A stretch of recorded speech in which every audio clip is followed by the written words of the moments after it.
Okay, I think we can start. Please, if you have any problem with the sound, please tell us in the chat box. Other than that, welcome everyone and thank you for joining us today in such a lovely evening in Cairo. And of course, welcome and greetings to you from wherever you're joining us tonight. My name is Dalia Abdullah and I'm a Senior Director at AUC Innovation Hub, which we're very excited to partner up with New Silk Road as a co-host for today's Future Talk. The stories behind uncertain futures using scenario planning to imagine the future of energy. And before I proceed introducing our distinguished guests, allow me first to give you a little bit of context behind the today's Future Talk and about us as co-hosts of today's talk. For AUC Innovation Hub, we provide a space for continuous university industry collaboration, communication and networking.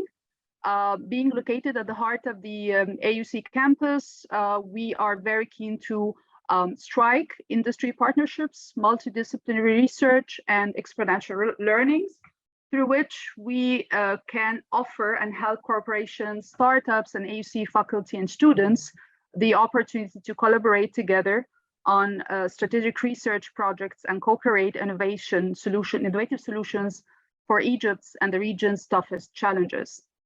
On the other hand, we're very excited to partner up with the New Silk Road, which is our co-host of today's talk. And New Silk Roads offers actually a range of futures thinking programs focusing on collectively imagining preferred futures and producing bold, innovative, and future scenarios. For over 10 years, New Silk Roads has been working with a range of clients, including international organizations, multinational companies, and creative enterprises. Future talks are being implemented as part of GreenWorks program led by HEVOS and funded by the Dutch Ministry of Foreign Affairs. And please feel free to follow us on Facebook, LinkedIn, and Instagram for today's talk recording, and of course, upcoming future talks and other events. My colleagues have kindly shared the links in the chat box to please follow. That would be great. As for today's talk, again entitled "The Stories Behind Uncertain Futures Using Scenario Planning to Imagine the Futures of Energy," we're very excited to introduce such concept as scenario planning, or some would call telling stories about the future, which has long helped answer questions like how do we navigate through a future which probably look unlike anything we have ever seen before. So this future talk, will explore how scenario planning help us imagine a range of possible future, thus generally transforming the unknowable to the knowable. And this talk will also present how scenarios help to overcome collective biases, as well as how recent events such as the COVID-19 pandemic or geopolitical instability have changed specific trends and tenets of scenario building. And now moving to our speakers, I'm very delighted to give you a little bit of background about our very two distinguished speakers of today who would help us navigate through today's talk. First, we have Moataz Darwish, who is a former Shell executive and a professor of practice at the American University in Cairo. With over 20 years of experience in energy management, Moataz is also an energy consultant and co-chair of the American Chamber of Commerce in Egypt's Oil and Gas Committee. He also conducts research which utilizes behavioral strategy and entrepreneurship to analyze the mental and business models of big tech and big oil. Also, we have a very distinguished guest, Ms. Salma Nagy, who is the Vice President and Board Member of Partner Operated Assets. Salma has nearly 2 decades of experience in the oil and gas industry, with a focus on Egypt and on the MENA region in general. And she also held a range of positions at Shell, including supporting scenario planning efforts with the company.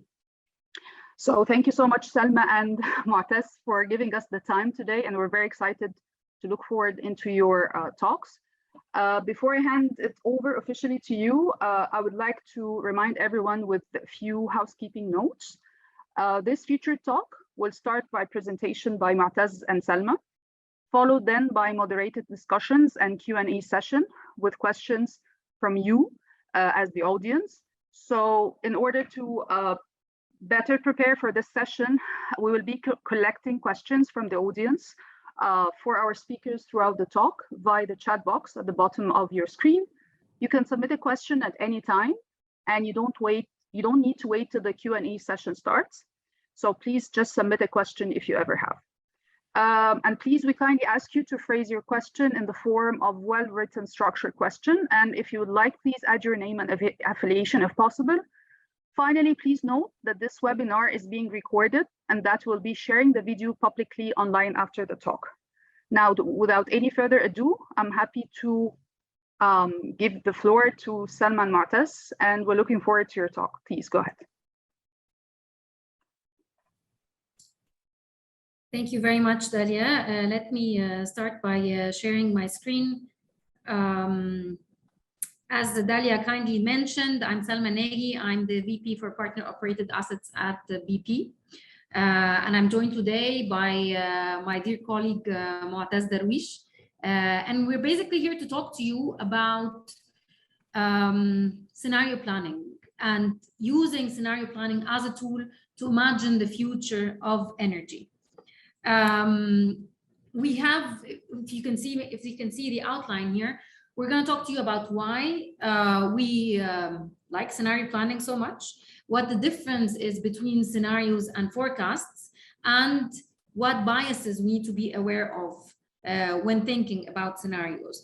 We're then going to move into a more practical part, or the practice of how to construct the scenarios.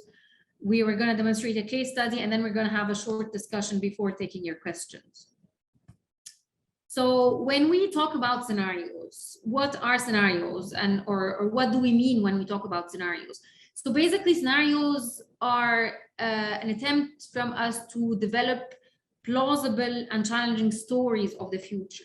And stories is the key word here. This is not what we're calling, okay, we're going to get from point A to point B. We want to really stretch our thinking. And this is the purpose, is to help executives, help decision makers, help ourselves even on a more personal level to make better choices, specifically in times where there's a lot of uncertainty, there's a lot of ambiguity, there's a lot of new things happening, new trends. You cannot just count on the same old business as usual happening again, or the same methods being as effective. And the scenario specifically ask what if questions. So we want to consider the mega trends and like look really wide on a really high level, really things that are not so obvious in the immediate moment. And it's all to really look at very remote possibilities and try to put together a stories from that. And our focus here is really the global energy sector. And I think everybody can tell that we are in a very difficult environment at the moment. And there are a lot of possible outcomes going forward. So why are we talking scenarios and not forecasts and not predictions? There are a lot of examples in history of how experts have predicted things that were completely off. So when we talk about scenarios in the energy sector, we're not talking about how can we tell what kind of oil price we're going to have in a few years' time, for example. So this is just one of those graphs that shows you what experts in the field have predicted over the years for the future, and what kind of future really transpired afterwards. And you can see the range of how far off they were. And really, this here is really what we're talking about. This is talking about looking today in the present, trying to predict what the future is, usually doesn't give us what we need. There are a lot of uncertainties, discontinuities, and a lot of new trends, a lot of changes, turbulences, that if you just have one set of assumption and say, this is my forecast, even if you do sensitivities around it, and you expect to have one future, this usually never works. What we try to do with the scenarios is we try to think about a variety of paths that the current situation can take. And when you do the scenarios, you don't come up with one scenario. The idea is to come up with multiple scenarios. And this basically draws a picture for you or for the decision maker to say, okay, those are all possible scenarios. Those all can equally happen. And those represent how far and wide we need to stretch our thinking to be able to be ready to respond to any of those possible future scenarios. Just to get a little bit technical on the terminologies, the scenarios are what might happen to the environment or the context that we operate in. And then we have options. Options are not scenarios. Options are what we can potentially do in that case or in that environment. And then finally, we have a choice of strategies. And the strategy is really what we choose to do in this environment. So really, if I want you to hold on to one thought from what I've said now, it's basically that when we talk about scenarios, we're talking about something where we stretch our minds, where we try to expect the unexpected, where we try to look for the smallest of indications to come up with the most imaginative possible future context. I'll leave you with Moataz to talk to you more about the next section, and it's really about being aware of the biases that could affect your thinking in that process. Moataz, over to you. Super. So building on what Salma is saying is so biases is a big field that I'm definitely not planning to go very deep into it, but it's a good introduction to any topic literally recently, because of all the research that proved that human beings are driven by their belief systems and biases that are embedded in their minds. So we literally put filters in our brains that filter information and get us not to be as we think in terms of being purely rational. So one of the key biases that have been proven by research is called the confirmation bias, and some of the researchers have called it the mother of all misconceptions. So if we really get to understand this bias, it will help us to go forward with this topic. So confirmation bias is simply that human beings filter information and filter evidence that they gain as they go by in their day-to-day life. So they filter out in order to goal seek and reach information that is compatible with their existing beliefs and convictions.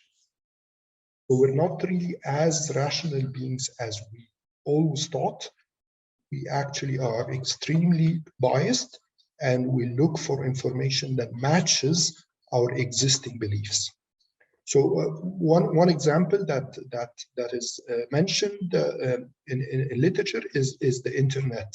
So we tend to go into the internet, surf pages and groups that match our beliefs, and we get embedded more and more in our belief system by confirmations of and informations that we get from these pages. So we're more and more engraved in our mindsets and, so to speak, maps of reality. And obviously, even internet providers and social media companies, they exacerbate this by filtering our history and engraving it by sending us a lot of leads that keeps us engraved in this belief system and in this circle. So I hope that's clear, but it's really critical to understand that we're not really rational human beings. And building on that bias, it's also the availability bias. So the availability bias is simply that our future assessments are built on the experiences that we have in the past, and the easily accessible experiences that we have in the past. So our mind, system one, as Kahneman used to say, is very lazy. So our mind looks at the easy, retrievable experiences that we get. So we go about with it. And the very dangerous statement is that we prefer wrong information to or tools to no informational tools.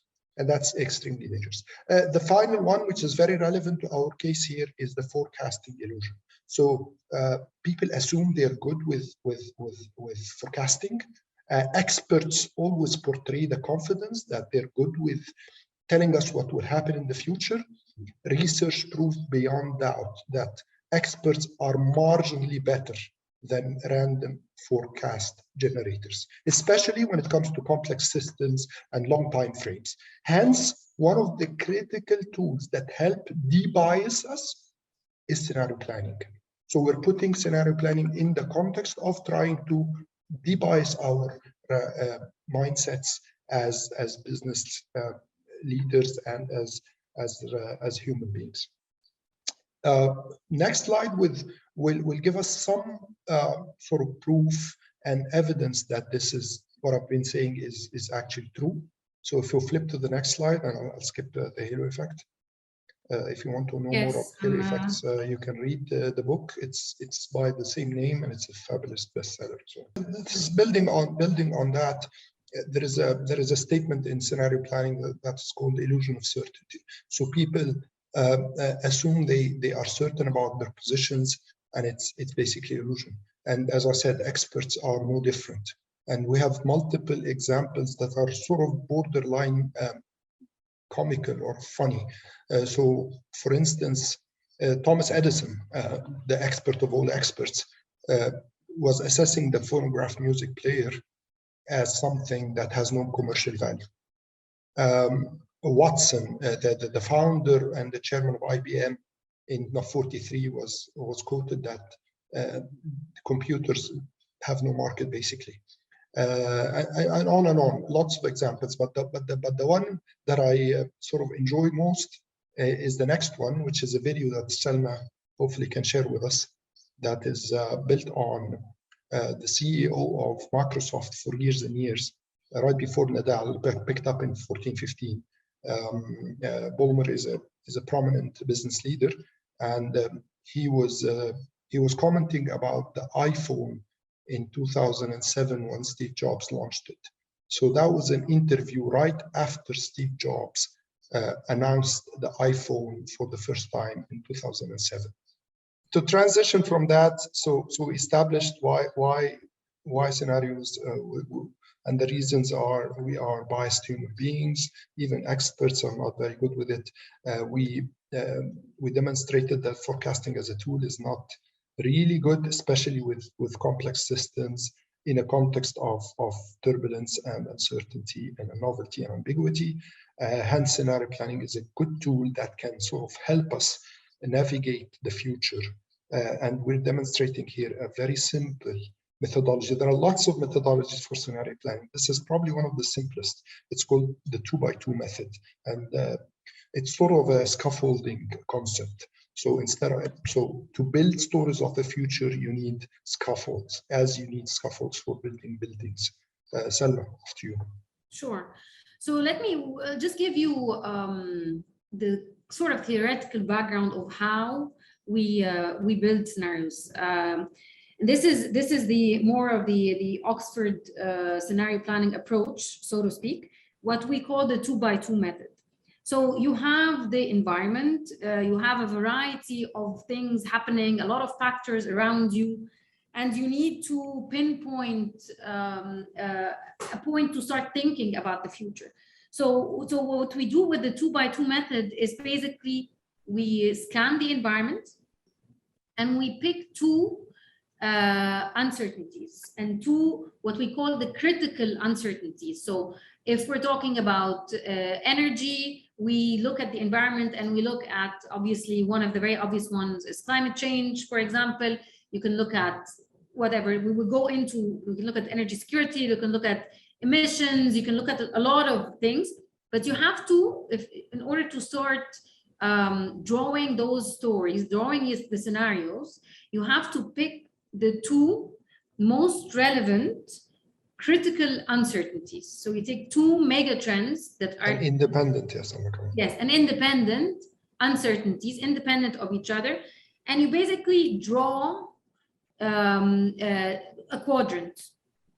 Okay, so you have one uncertainty, and you think about, okay, it can go, what is the maximum it can go to, upwards or downwards, and then the other uncertainties to the left and to the right. And then you start looking at the quadrants and you start trying to populate it. So you take the two uncertainties and say, okay, if this extreme occurs combined with the extreme of the other trend or uncertainty, what does this world look like? And then you can come up with up to 4 different views or scenarios of how those specific two trends or uncertainties are gonna create your future context.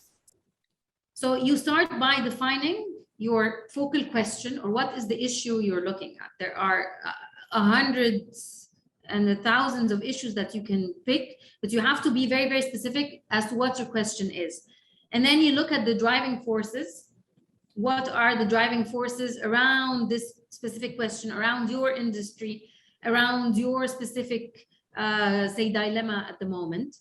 And then, as I mentioned, you look at the questions, the critical uncertainties. What is really, really uncertain that can go either way that I have to take into account? And then you put those two uncertainties in a quadrant format, a 2x2 framework, as we say, and you look at different quadrants and start building the stories around it. One of the key things that you need to think about while you're building the scenario stories around it is the early warning signals.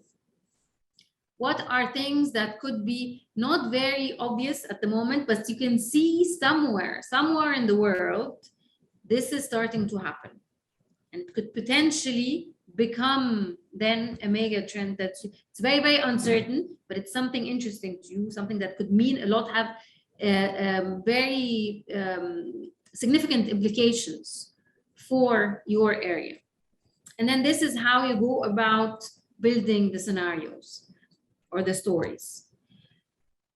Moataz, you want to take it from here, or should I continue? I'll do that. So yeah, so that's more of a sort of recap of the 5 steps in a visual way, but I'd rather skip to the next slide, because I'll take you through a red thread exercise that we've came up with to help sort of visualize and get a better feel of the process. So first step is, as Salma explained, is very critical, which is basically, what do you want to do? What is your issue? What is your focal point? You need to frame what you want to envision in the future. So and put a time frame to it as well. So a running exercise, for example, that I've thought of with Salma is about the energy system.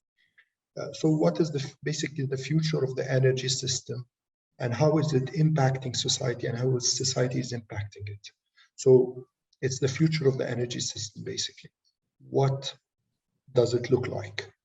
And it's easy for people to sort of extrapolate from now to the future in an official ghost one story, one scenario, but now you're falling in the trap of the forecasting fallacy.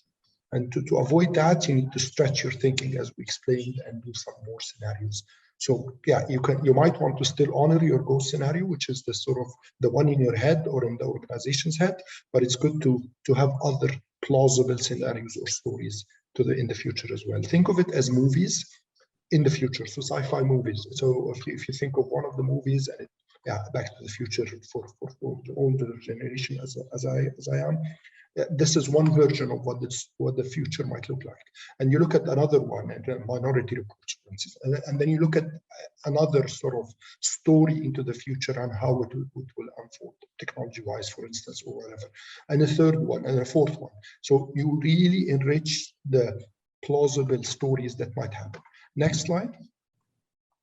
So to keep applying this energy system exercise or case, you start brainstorming the environmental factors, the mega trends that might be impacting the future of the energy system.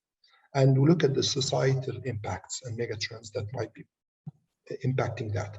Definitely population growth will impact the energy system in terms of demand and whatnot. And you could look at youth and unemployment, lifestyle of people and how they use tech and how they use cars and whatever.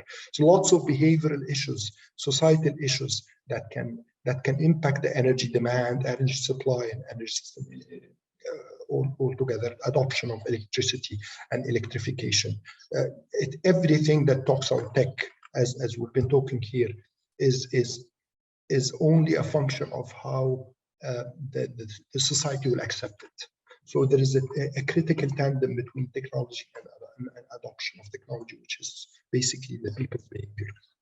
Look at economic behaviors like volatilities and energy prices and nationalism and polarization. Urbanization is a very big one. It sort of straddles between economic and social, and that's the beauty of this process. It's not really a very linear process of thinking. You brainstorm, you put things, and you build connections between these trends, and you try to create themes that sort of are a bit of a higher order that you can pick in the next step, which is the critical uncertainties we talk about. Definitely politically is a critical one. We live it now. So energy security is a big one, and other trends. Obviously environmental, with all the climate change, energy transition, all these kind of things. So lots and lots of mega trends that impacts the future of the energy system. And you need to brainstorm them, and conditionally that you need a diversified set of people trying to do that, to be able to come up with different perspectives and devise the process as well, as we've been talking about. So one of the critical ways to devise is to get diversified stakeholders to come up with these, so they come up with different perspectives. Once you enrich this, build the connections and build some themes, you move to the next step, which is, Salma? Yeah, which is really prioritization of what are the critical uncertainties that we really don't have an answer to today. If we ask people, they really don't know. And it's really important, and it will impact the issue at hand. So the issue at hand is energy, is the future of the energy system. One of the two things that we sort of came up with is the pace of climate change. So we know climate change is there. In the past, you might have argued, is climate change here or not? Now we're saying about how fast will this be coming. So we depicted on a continuum of really sort of slow pace, hopefully, or very fast pace, and it's coming, or we're feeling it now or tomorrow. So that's one of the critical uncertainties that are very important to our question. The other one is the degree of global alignment on the future of energy, and including energy security. And we feel that big time now with all what's happening in the Russian-Ukrainian war and all the tensions in the sort of China versus US and whatnot. So these are two that we might want to pick. We can pick more, and you can sophisticate the model, but we're trying to simplify things for the sake of this talk. But you can definitely sophisticate it even more with multiple ones, and there is a sort of a more complicated methodology around it. So we'll stick to these two. So what happens in step 3 is you depict the very important uncertain top right corner of the matrix, come up with two that you really don't have an answer to, and you put them in a continuum, as you see in the lower bit of the slide. So you stretch them. Because you don't have an answer to it, you say, okay, I'll put the extreme answers to it, what we call the polarizing the answers. So I really don't know the degree of global alignment in the future, 10, 20 years down the line. So I will answer it as it will be extremely local, fragmented, or extremely global. Everybody is making friends with the globe. And these are sort of polarized, extreme answers to the question. And probably the reality will be something in the middle. So I'm sort of covering all my grounds vis-a-vis this question that I really don't have an answer to, and I don't have a crystal ball to answer. This similarly with the pace of climate change, I stretch it, polarize the answers, to from the extreme of this will be a slow pace of climate change impact on Earth, and the extreme other side is it will be fast-paced climate change impact. Now we move on to the step 4, which is sort of the connecting the two extremes, the two polarized views of the two uncertainties. So we flip one of them, we crisscross it, and it's 2 by 2. And you can see here, let me see if I can get a bit fancy with my sort of very expensive pen. Came up with the two extremes, as I said last time in the last slide. Now I'm putting it in a crisscross. So I'm building it from the fact that this is something that can be superimposed on each other. So when we do that, we come up with a 2 by 2 matrix, as you can see here. And these are the globally alignment on one side and the local regional fragmentation on the other side. So that's related to global alignment. On the other side, you have the one that talks about the pace of economic change, of climate change, sorry. So in that one, you have the fast pace and the slow pace. So when you flip them, you come up immediately with a 2 by 2, 4 possible scenarios on the two things that we really don't know and cannot envision into the future. So you have a combination of the global alignment with the slow pace of climate change. And this is sort of something that is probably good to have, and it can help us build a story around meeting the Paris Agreement of 1.5 or 2.0 degree C. So that's sort of quote unquote something preferred for some people. I'm always very cautious with these preferred future terminologies, but it's probably preferred to some people that you have a slow pace so you don't get impacted immediately, and you also aligned, which sort of helps with that as well, meeting Paris. The other side, the other scenario will be arriving late. Arriving late is a combination of globally aligned, the world is globally aligned, but you have a fast pace of climate change. So it's happening very quickly. So you really can't catch up very quickly. So you will hopefully arrive to 2.0 or maybe a bit more or so, but you will probably arrive a little bit late, and you will live with a lot of adaptations in terms of climate change. The other one, which is not a perfect one, is, for instance, when you have a fragmented world. So you have regional alliances, you have the Russia-China side, you have the West plus US side, you have the India side, whatever, and then you have a fast pace of climate change. So the world is really suffering very quickly. What might happen here is a story that talks about haves and have-nots. So people who have the means, the technologies, the energies, the alternative energies that to help with fixing it very quickly, or the money to even adapt, will probably be in a better place. Others will really suffer. So for instance, Africa might be suffering because they lack the means and they have the impact of climate change, and adaptation will be tricky.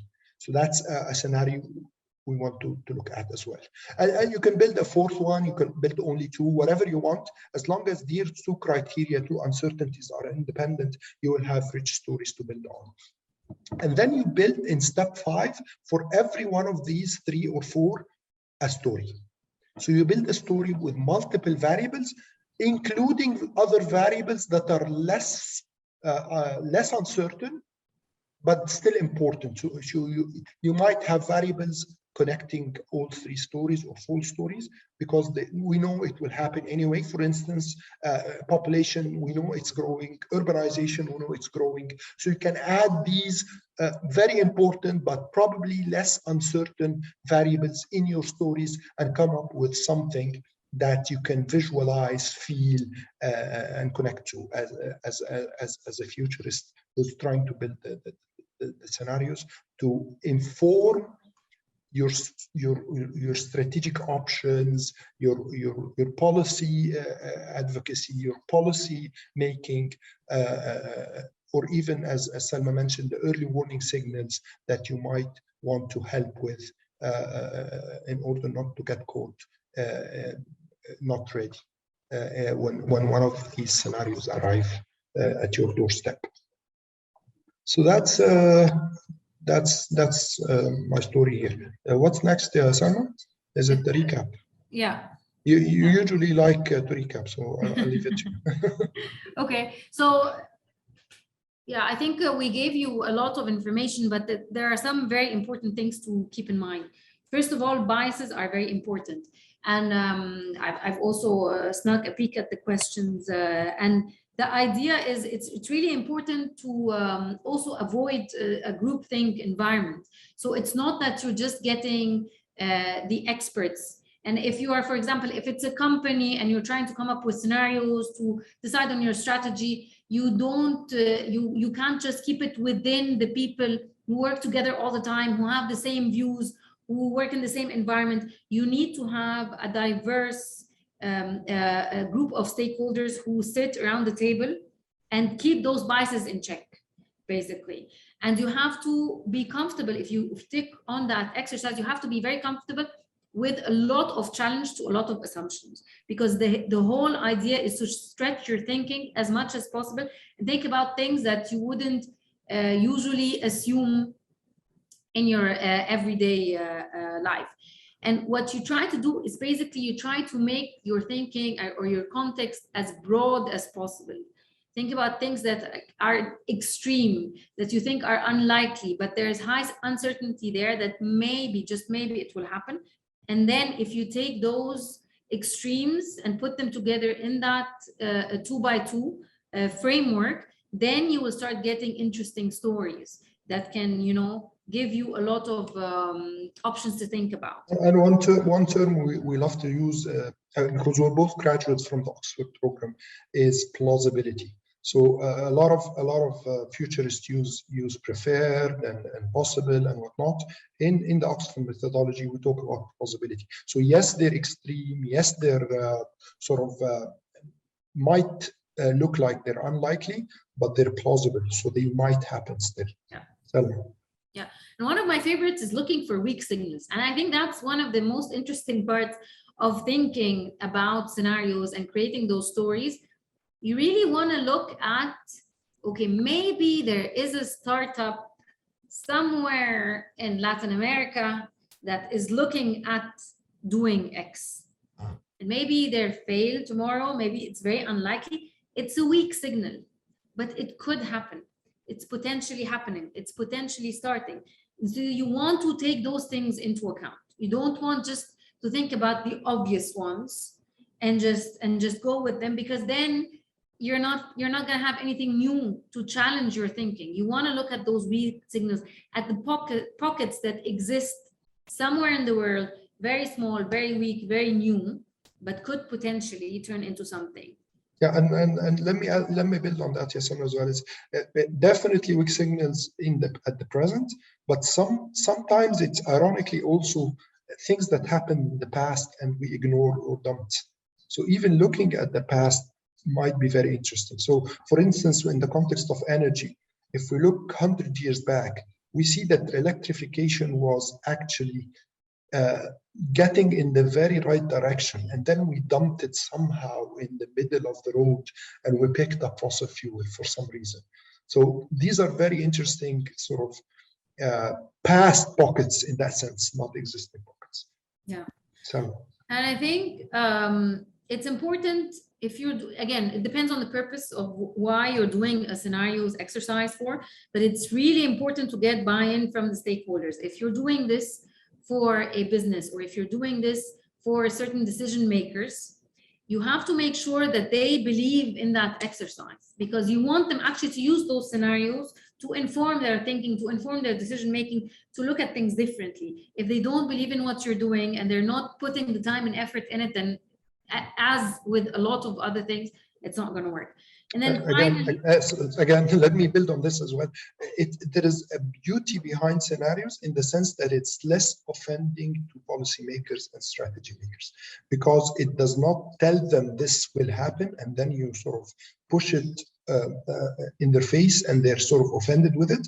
You just tell them this might happen, that might happen, this might happen, and they're all plausible and da da da. It gets them to relax rather than push it in their face. Yeah. So that's another subtlety around scenarios. So, yeah. Let me pull one of the questions in also. I'm conscious of time. There's one of the questions that says, what are the shortcomings of using scenarios to imagine preferred futures? Can we use scenarios to imagine the futures that we want? The short answer is no. The whole idea of scenario planning, the futures that you want, this is already a very biased approach.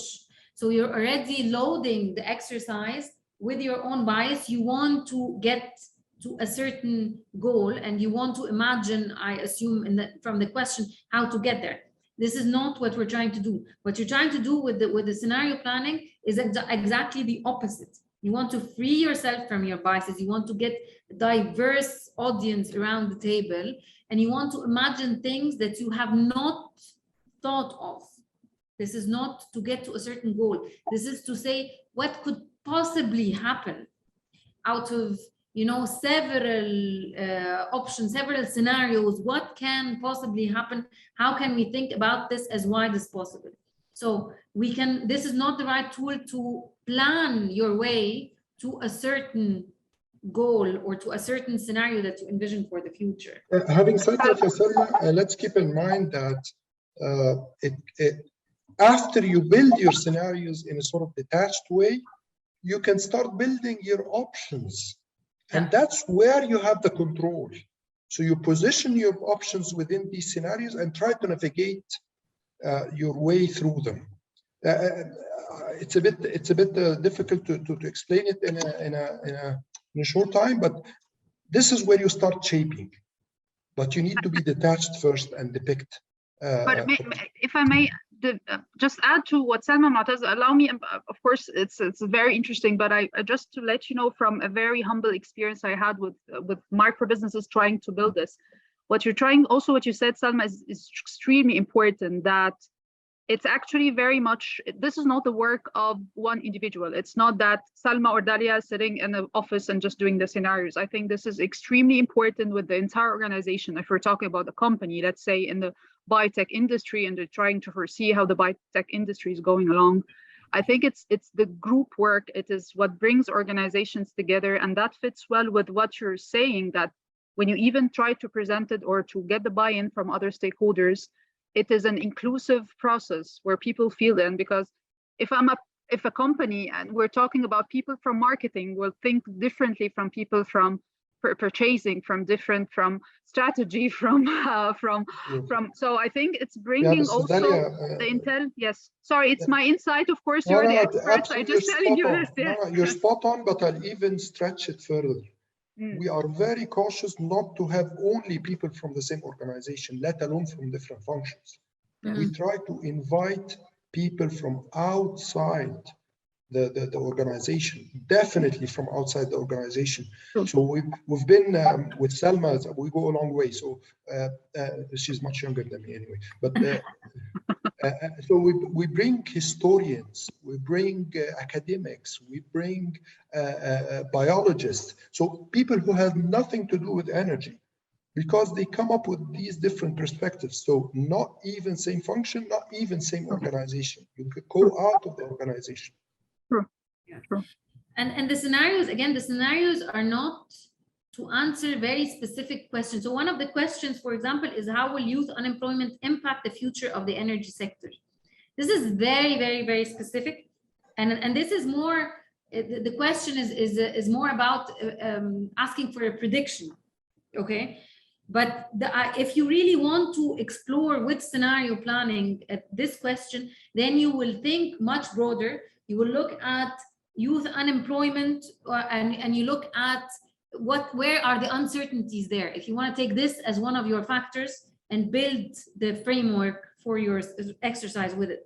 Okay, and then you choose something else, another scenario, and then you start building the story. But you cannot just answer, you know, those very, very specific questions. The idea behind scenario planning is to go as broad and wide as possible, so that you can challenge your own thinking and you can look at things that you have not classically looked at to understand what could be facing you in the future.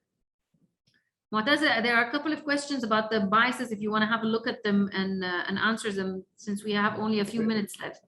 So yeah, so there are two questions that are related to biases. One that says, in your experience, are there specific elements of scenarios, be it narrative, data, aesthetic, stories, that help people identify their own biases about the future? And there's another related one that says, what kind of potential data sources, primary or secondary, which we can use to identify the two independent variables within the 2x2 approach, for example, talking to experts, and how can we avoid biases if we talk to experts? Biases are there, and literature is confirming that even if you know your bias as a person, you will not be able to fix it. So that's the bad news. The good news is one strong way to bypass biases is by diversity of thinking. So you come up with different groups, as we've explained lately with Dalia. You need a diversified stakeholder group, so you come up with different mixes of biases, so to speak, and hence you try to escape the traps of our brains. So that's one way to do it, and then you start building the scenarios with these diversified people, and you hope that this will come up with a product that is as objective as it gets. So that, I hope that answers your question. But to also sort of, to give you some bad news as well, there are lots and lots of biases. I just picked 3, but there are lots and lots of them. And in the recommendation, if we have more time, I can recommend a lot of books that talks about these, and some scholars that talk about these things. And then also another point is that's also why for those type of exercises you get someone who's a professional in scenario planning to facilitate those discussions, so that you don't have someone, for example, from the organization who is driving the direction of the discussion. Yeah. That's in addition to the diversity of the people involved as well in that exercise. True. Because we're so much immersed in our hidden conscious and subconscious agendas, let's call it that way. So I perfectly agree with you. That's always relying on the external facilitator would much rely on this. Yeah. Is there any additional questions, Salma? Do you have? No, those I think we covered the questions. Okay, so in terms of resources, things to refer to, so basically the textbook for the scenario planning is called strategic reframing. This is the Oxford scenario planning approach, and this is basically one of the key schools of thought when it comes to scenario planning, and that's the key textbook for it. So if you want to know more about scenario planning, theoretically, all the details, things that you need to think about, why the approach is the way it is, and how we talked about it today, this is certainly the book to go to. And the people who wrote it as well, Salma, they have a lot of articles in Harvard Business Review and others that you can look up with their names, and you come up with these articles for short reads rather than a full book. Yeah. And if you're interested in scenarios around energy specifically, there are a host of publications or organizations that publish outlooks and scenarios for energy. So all a lot of the big, what we call the big energy companies, international energy companies or oil companies, such as Shell, such as BP, they do those kind of exercises and they publish all the details for public debate. But also you have organizations like the World Economic Forum, the International Energy Agency, those you will find within the remit of the UN and such similar organizations, a lot of publications around scenario planning that come up with their own scenarios, and those are what people debate in public. And that's the point of looking at them and of having them, is to look at a variety of possibilities and not just a prediction of where the energy system is going. Another one I mentioned here, and this is just for fun really, is to look at something outside of the energy sector. There's a book called Lifespan, and it's about aging, a science of why we age and why we don't have to. The interesting thing about it, this is a professor in Harvard looking at about the human body, how we age and what happens there. But he also in his book discusses, he believes that we can live much longer than the average lifespan at the moment, but also a much healthier life.